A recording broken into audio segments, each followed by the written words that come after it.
Welcome दोस्तों। आप देख रहे हो स्ट्राइक जोन, जहां बात होती है कल्टीवेशन, पावर और लेजेंडरी कैरेक्टर्स की। वीडियो शुरू करने से पहले अगर आप रेनिगेड इमॉर्टल के फैन हो, वैंग लिन की रूथलेस जर्नी मिस नहीं करना चाहते, तो चैनल को सब्सक्राइब करो और बेल आइकन दबा दो।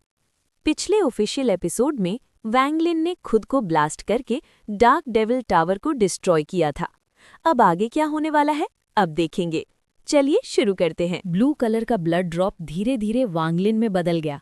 उसने हवा में हाथ बढ़ाया और उसका बैग ऑफ होल्डिंग अचानक अपीयर हो गया।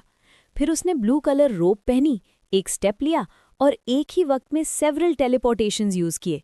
उसका फिगर बिना कोई ट्रेस छोड़े कंप्लीटली डिसअपियर हो गया। कुछ ही पल में वो काउंटलेस किलोमीटर्स दूर अपीयर हुआ और सीधा स्काई डीमन कंट्री के कैपिटल की तरफ चार्ज कर दिया। जब ब्लड सोल पिल डिवाइन सेंस और ब्लड का एक ट्रेस अब्जॉर्ब करती है, तो वो थोड़ी टाइम के लिए एक और एबिलिटी एक्टिवेट करती है। डेथ के मोमेंट पर जो भी चीज़ ओरिजिन सोल से लिंक्ड होती है, वो सब वॉइड के साथ मर्ज हो जाती है। फिर जब बंदा रेजरेक्ट होता है, तो वो अपनी सोल और ब्लड की पावर यूज़ करके उन आइटम्स को वॉइड से वापस बुला सकता है। बैक देन याओ शीशुए ने इसी फंक्शन का यूज़ किया था। बैक देन ऑल सियर ने वांग लिन को एक लाइफ सेविंग ट्रेजर दिया था, लेकिन वो ट्रेजर सिर्फ एक असेंडेंट कल्टिवेटर के ब्लो को ही ब्लॉक कर सकता था। जबकि वो 30 foot tall old man late stage ascendant पर था और उसकी ट्रू पावर उससे भी बहुत ज़्यादा थी। और ऊपर से वो मिस्टीरियस एग्जिस्टेंस जो ब्लैक टावर के अंदर था, इसलिए चाहे वो लाइफ सेविंग ट्रेजर यूज़ करता, फिर भी जिंदा रहना मुश्किल होता। इसी वजह से वांग लिन ने काउंटलेस पॉसिबिलिटीज सोचकर ब्लड सोल पिल के साथ रिस्क लेने का डिसीजन लिया। नहीं तो उसे ब्लैक टावर के अंदर वाली एग्जिस्टेंस से फाइट करनी पड़ती, और वो एग्जिस्टेंस सिंपली टू पावरफुल थी। जब वांग लिन होश में आया और सब याद किया, तो उसका दिल फियर से भर गया। अगर सेलेस्टियल एसेंशन फ्रूट का स्टिम्युलेशन ना होता, तो वो ब्लैक टावर वाली एग्जिस्टेंस के डिवाइन सेंस अटैक से पहले ही काउंटलेस टाइम्स मर चुका होता। वो next 400 years demon spirit land में बैठकर सेलेस्टियल एसेंशन फ्रूट कंज्यूम करके अपनी ओरिजिन सोल सिम्युलेट भी नहीं कर सकता था, वरना उससे पहले ही वो पर्सन उसे मार देता और वांग लिन पूरी तरह मैडनेस में खो जाता। इसलिए उसने सब कुछ दाव पर लगा दिया। अगर वो ब्लैक टावर के अंदर वाली एग्जिस्टेंस को हेविली इंजर या डिस्ट्रॉय नहीं करता, तो चाहे वो जितनी दूर भाग जाए, उस पर्सन के डिवाइन सेंस अटैक से कभी नहीं बच सकता था। उसे डर था कि जैसे ही सेलेस्टियल असेंशन फ्रूट का इफेक्ट खत्म होगा, वो एग्जिस्टेंस फिर से डिवाइन सेंस अटैक शुरू कर देगी। वांग लिन को पूरा यकीन था कि उस मोमेंट पर उसकी डेथ कन्फर्म्ड थी। ब्लैक टावर के अंदर वाली एग्जिस्टेंस पूरे टाइम बाहर नहीं निकली, ये क्लियरली बताता था कि उसका एग्जिस्टेंस टावर पर डिपेंड करता है। इससे वांग लिन और भी ज्यादा डिटर्मिन्ड हो गया। टेलीपोर्टेशन से बाहर आकर वांग लिन ने फिर से स्काई डीमन सिटी की तरफ फ्लाई करना शुरू किया। उसे 2 प्रेपरेशंस करनी थी। पहली ऑलरेडी कंप्लीट हो चुकी थी, दूसरी एंशिएंट डीमन से हेल्प लेना। वांग लिन ने सोचा, 10 साल पहले वाली मैटर मेरी असेंडेंट ब्रेक थ्रू की वजह से डिले हो गई थी, लेकिन वो मैटर एक्सट्रीमली इंपॉर्टेंट थी। मुझे पूरा भरोसा है कि एंशिएंट डीमन अपना वर्ड वापस नहीं लेगा। वो और तेज फ्लाई करने लगा। उसकी ओरिजिन सोल के अंदर अभी भी सेलेस्टियल असेंशन फ्रूट के कुछ रेमनेंट्स थे। वो चाहता तो उन्हें ईजिली रिमूव कर सकता था, लेकिन उसने जानबूझकर नहीं किया, ताकि अगर ब्लैक टावर मैटर में कोई लूपहोल निकले और वो एग्जिस्टेंस फिर से डिवाइन सेंस से अटैक करे, तो उसके पास एक बैकअप हो। अगर ऐसा हुआ तो मुझे फ्यूजिटिव की लाइफ जीनी पड़ेगी। वांग लिन ने हल्की सी साय ली। उसका ब्लैक टावर वाली एग्जिस्टेंस से कोई ओल्ड ग्रज नहीं था। अटैक उस एग्जिस्टेंस ने पहले किया था, लेकिन कल्टीवेशन वर्ल्ड में राइट रॉन्ग नहीं होता, सिर्फ स्ट्रेंथ होती है। टेलीपोर्टेशन से निकलकर वांग लिन हैरान रह गया कि जो सेलेस्टियल स्पिरिचुअल एनर्जी उसने यूज़ की थी, वो इंस्टेंटली रीफिल हो गई। इसका मतलब था कि वो मल्टीपल ग्रेटर टेलीपोर्टेशन यूज़ कर सकता है। नॉर्मली ग्रेटर टेलीपोर्टेशन बहुत एनर्जी कंज्यूम करती है और पहले उसे सेलेस्टियल जेड से रिचार्ज करना पड़ता था, लेकिन अब कोई प्रॉब्लम नहीं थी। लगता है जब मैंने सेल्फ डिस्ट्रक्ट किया था, तो वो 4 drops of celestial spiritual energy मेरे साथ कंप्लीटली फ्यूज हो गए हैं। रेजरेक्शन के बाद वो किसी स्पेशल तरीके से मेरे बॉडी के अंदर एग्जिस्ट कर रहे हैं। ये सोचकर वांग लिन ने इस पर और फोकस नहीं किया।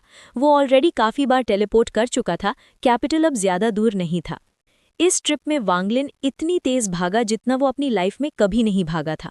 अनफॉर्चुनेट, अगर मैं सेलेस्टियल असेंशन फ्रूट के स्टिमुलेशन में ना होता तो वो स्वॉर्ड एनर्जी वहाँ छोड़कर नहीं आता। लेकिन मुझे याद है कि वो बॉडी कहाँ है। अगर मैं कभी वापस गया तो देखूंगा कि वो स्वॉर्ड एनर्जी अभी भी वहाँ है या नहीं। उसकी आंखें चमक उठीं, लेकिन उसे पता था कि अभी फायर डीमन कंट्री वापस जाने का टाइम नहीं है। वांगलिन सिर्फ एक ग्रेटर टेलीपोर्ट दूर था स्काई डीमन कंट्री के कैपिटल से। जैसे ही वो टेलीपोर्ट करने वाला था, पीछे से एक फ्यूरियस रॉर गूंज उठा।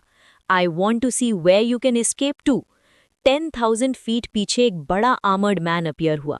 उसका फिगर डिग्निफाइड था, उसकी आंखें चमकी और फिर उसका बॉडी मॉन्स्ट्रस डेविलिश एनर्जी से कवर हो गया।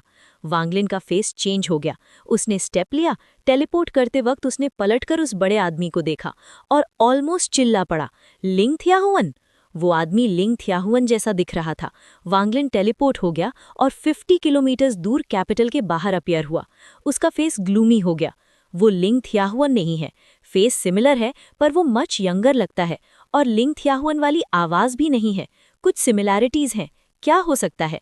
इसी वक्त वो आर्मर्ड मैन वॉइड से निकलकर वांगलिन के सामने आ गया। Y aunt you running? उसने हाथ बढ़ाया और 5 स्ट्रैंड्स ऑफ डेविलिश एनर्जी उसकी उंगलियों से शूट हुई। वांगलिन की आंखें चमक उठीं। लिंग थियाहुअन तुम्हारा कौन लगता है? आर्मर्ड मैन का हाथ रुक गया। उसकी डेविलिश आंखों में कंफ्यूजन आ गया।